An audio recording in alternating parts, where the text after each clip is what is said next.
Comment savoir si vous êtes sur la bonne voie, si vous êtes sur le bon chemin ou si vous faites fausse route? Comment savoir si vous devez continuer ou abandonner? Ou peut-être juste pivoter? Voici ce dilemme très, très, très difficile auquel nous faisons régulièrement face. Vous savez, ce genre de dilemme qui nous hante. On se demande, est-ce que je dois continuer à m'obstiner, à persévérer sur ce projet? Ou est-ce que je dois lâcher l'affaire? Est-ce que ça vaut le coup de continuer d'investir du temps, de l'énergie, de l'argent? Ou est-ce que là, je devrais plutôt abandonner, arrêter avant qu'il soit trop tard? Mon futur, là, il est incertain. Je ne sais pas si ce que je fais, ça vaut le coup. Mais comment je fais là? Et j'ai peur de perdre du temps parce qu'il y a aussi beaucoup de multipotentiels qui se lassent très vite, qui se disent: «À quoi bon s'engager sur un truc si d'ici, quelque temps je suis lassé et je passe à autre chose parce que je repars de zéro?» Je vais vous dire une chose, cette indécision, si elle-même vous coûtait beaucoup plus que n'importe quelle erreur de parcours. Entre nous, vous le savez, il n'existe pas une bonne voie, il en existe des milliers. C'est le multiverse. Il n'existe pas une seule bonne décision, il y a plein de décisions. Donc en fait, ce qui vous paralyse aujourd'hui, c'est cette quête illusoire de la décision parfaite. Parce que pendant que vous hésitez, la vie, elle passe et comme je dis souvent, hein, le plus gros échec, c'est pas de se tromper, c'est de rester là figé parce que ne rien faire, c'est une décision. Mais pour vous aider justement, vous savez, moi j'adore cette citation de Mohamed Ali qui dit que: «Je ne crois pas aux bonnes décisions, j'en prends une et je la rends bonne». Et justement, comment rendre vos décisions bonnes? Parce que le but, on ne peut pas savoir si c'est la bonne décision, par contre, on peut les rendre bonnes. Et je vais vous aider justement avec, moi, ce qui m'aide, 3 questions qui m'aident justement à prendre cette décision et aussi et surtout, si, voilà, vous faites fausse route, avoir quand même des red flags, des petites choses qui peuvent vous montrer que là, il est important soit d'arrêter, soit de changer, pivoter, ajuster. Je vous explique tout. Bienvenue ici Joanne Anting, dans ce podcast, on va parler de ce dilemme, cette prise de décision qui est souvent difficile de savoir est-ce que ce projet, cette entreprise, cette activité, cette voie que vous avez prise vaut le coup encore ou est-ce que là, il faut plutôt arrêter ou est-ce qu'il ne faut pas changer de voie, pivoter, peu importe. Là, il faut prendre une décision parce que vous sentez aujourd'hui que vous n'êtes plus sûr d'être au bon endroit. Et je sais que c'est très difficile. Et moi, j'y suis constamment justement confronté à ça parce que, oui, dans l'entrepreneuriat, parfois, on teste des choses, on prend des directions, on met en place des modèles et j'ai remarqué que plus on va loin, plus on continue dans une voie, plus c'est difficile parce qu'on est attaché à tout l'engagement qu'on a mis. D'ailleurs, c'est l'un des red flags, je vais vous expliquer, c'est que parfois on met beaucoup d'investissement sur quelque chose et puis au bout d'un moment, on se dit: «Bon, là, j'arrive au bout de mes ressources, est-ce que je continue ou pas?» Et c'est pas évident de réussir à se recalibrer par rapport à ça. Moi, je vais vous dire une chose, ça fait maintenant tellement longtemps que j'accompagne sur justement la stratégie et surtout auprès de beaucoup de multi-projets, multipotentiels, d'entrepreneurs, de dirigeants et ils sont confrontés à ça tout le temps, sur des petits projets et sur carrément des grosses entreprises ou même parfois, est-ce que je me retire de en tant qu'actionnaire d'une boîte ou est-ce que voilà, ça je revends et cetera et avec le temps, j'ai développé un framework ultra puissant qui aide à prendre ces décisions de façon beaucoup plus froide. Pourquoi? Parce que très souvent nous sommes, biaisés par nos émotions.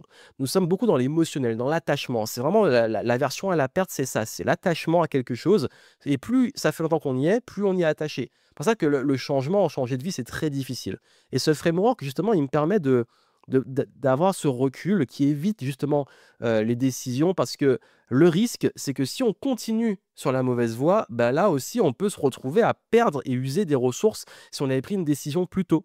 Mais aussi, c'est là où le dilemme est difficile, c'est que parfois on a l'impression qu'on va s'arrêter aux portes peut-être d'une réussite. Justement, vous allez voir, c'est beaucoup plus subtil. D'ailleurs, si ce genre de ce framework vous intéresse, je l'ai mis dans mon programme Audit et Introspection Flow. Vous avez les infos dans les notes du podcast. C'est un programme que j'ai créé pour vous aider à faire le bilan et le point sur votre vie dès que vous en avez besoin. Vous vous posez, vous êtes guidé avec des frameworks, des modèles, et cetera et ça vous aide justement à vous poser les bonnes questions.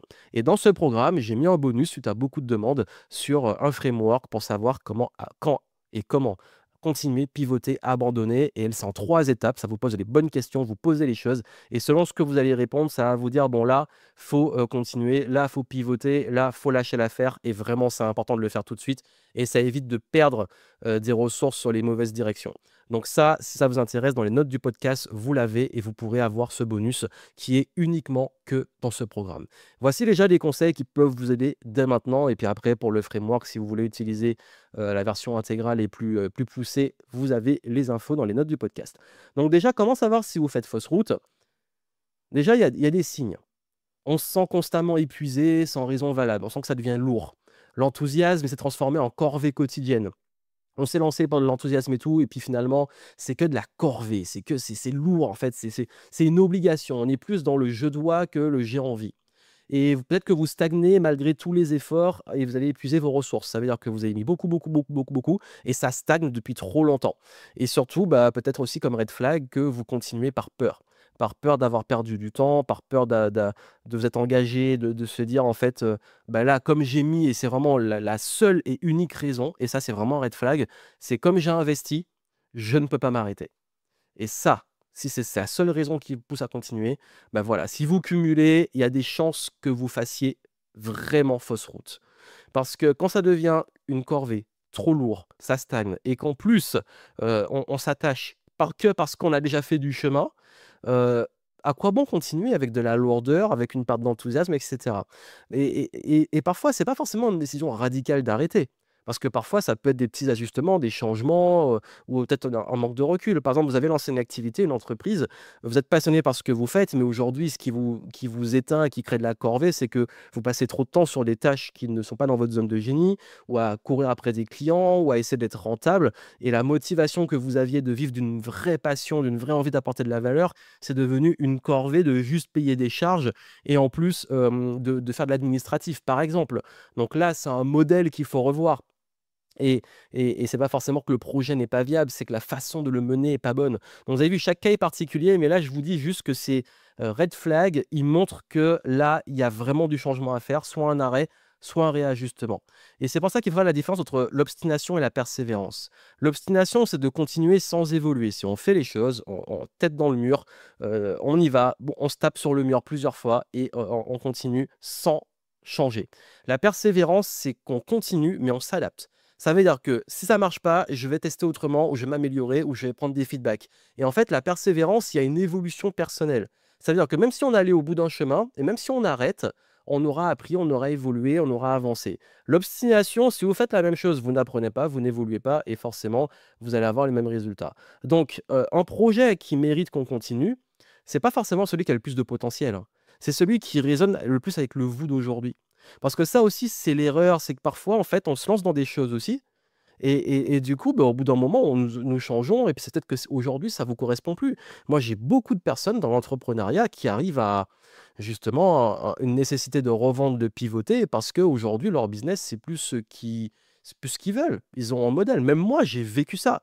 D'ailleurs, il y a vraiment une vidéo que je mettrai aussi en podcast qui arrive prochainement sur mon pivot de game entrepreneur à Flowtasking, et je vais vous expliquer justement cette démarche. Et moi-même, j'ai vécu ça.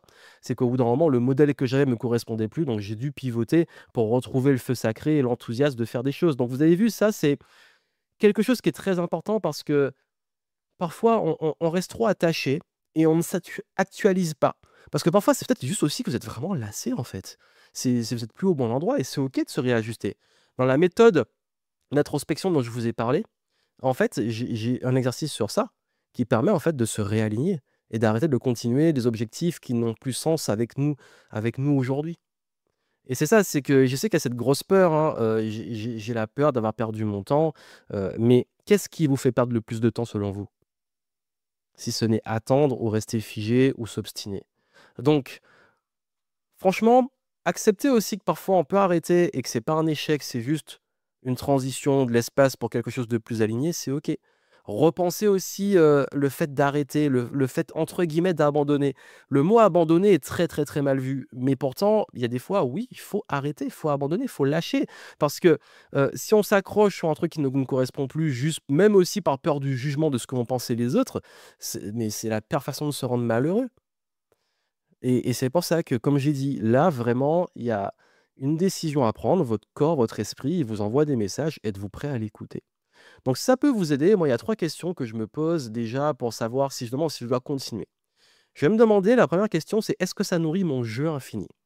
Le concept du jeu infini, c'est que, c'est vraiment quelque chose qui va nourrir, que ça soit des valeurs, ou on va dire des zones d'épanouissement, des zones de génie qui peuvent évoluer de plein de façons différentes. Je vous donne un exemple, c'est que moi, mon jeu infini, c'est la transmission de savoir.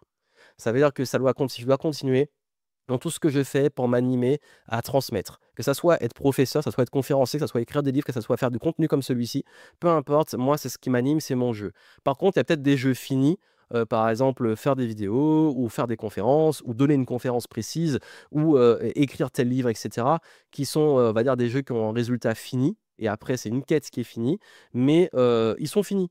Donc ça veut dire que, bon, peu importe que je continue à abandonner, c'est pas ça qui va me nourrir sur le long terme. Ce qui me nourrit, moi, c'est quelque chose de beaucoup plus grand, quelque chose qui m'anime. Et on a tous ça. Donc, et c'est aussi intéressant de se demander, est-ce que ça nourrit juste mon ego, mon compte en banque, ou est-ce que ça nourrit vraiment une zone d'épanouissement? Parce que parfois, comme j'ai dit, si on court juste après l'argent ou juste après la reconnaissance, l'ego, etc., la lassitude, elle va forcément venir. C'est obligé. Donc, vraiment, votre jeu infini, et j'en parle dans le programme, c'est un point fondamental, c'est un point ultra important, de s'y connecter et de le définir. Donc si vous voulez que je vous aide à le définir, dans le module introspection, vous allez avoir ça. Est-ce que le process me fait vibrer même dans la difficulté? Donc là, vous avez vu au début, j'ai dit: «Ouais, mais parfois on perd l'enthousiasme et tout». Mais l'enthousiasme, c'est pas que de la facilité ou de la fluidité.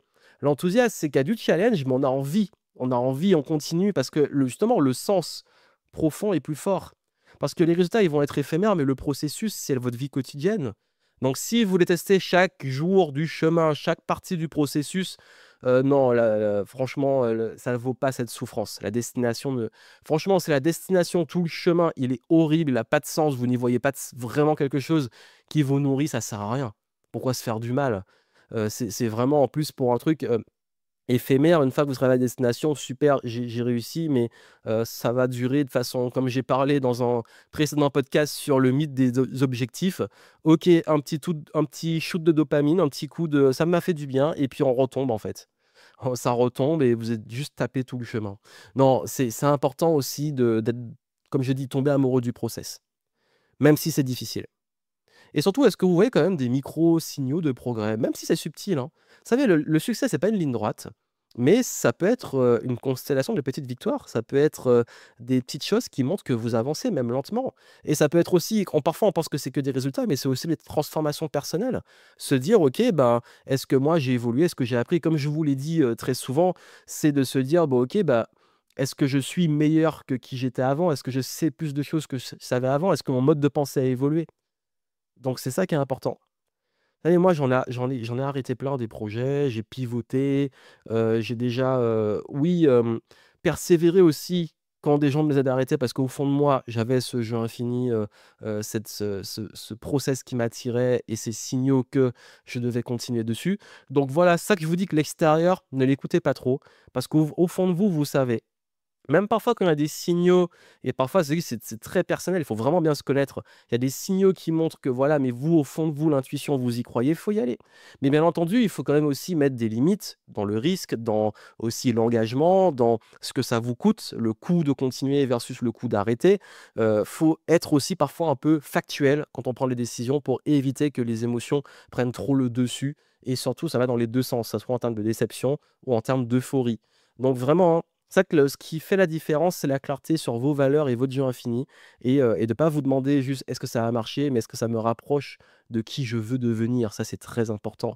C'est pour ça que en fait, aujourd'hui, la démarche que vous devez avoir, c'est plus: «OK, vers quoi je veux tendre et tout ce que je vais faire va nourrir ça». Et bien entendu, donc j'ai quelque chose de plus profond, un fil conducteur plus profond qui va animer plein de projets et dans ces micro-décisions, il y a des projets que je vais continuer à arrêter, ajuster, dans cette évolution globale de moi-même et ça évite de rester justement bloqué dans une perception très finie, très figée ou très binaire, continuer à arrêter et avoir quand même quelque chose qui vous fait progresser sur le long terme parce que c'est mieux aussi pour l'estime de vous-même, c'est mieux aussi pour le recul et c'est mieux pour les futures décisions. Donc, comme je vous l'ai dit, j'ai créé un bonus dans la nouvelle méthode d'audit de vie à l'introspection. C'est un framework sur plusieurs pages. Vous avez une vidéo qui explique comment l'utiliser. Et quand vous l'aurez, après, vous l'aurez pour la vie. C'est un audit pour savoir si vous devez continuer, abandonner, pivoter, quoi, comment, pourquoi. Et je l'utilise moi-même dans mes licences stratégiques. Donc, ça peut partir d'un petit projet à l'intégralité d'un business. Ça m'aide à prendre du recul dans mes décisions. Et donc, du coup, c'est en bonus dans la nouvelle méthode. Et c'est que dans cette méthode-là que vous l'avez en bonus, que ça va avec les autres modules. Donc si ça vous intéresse, vous avez les infos dans les notes du podcast.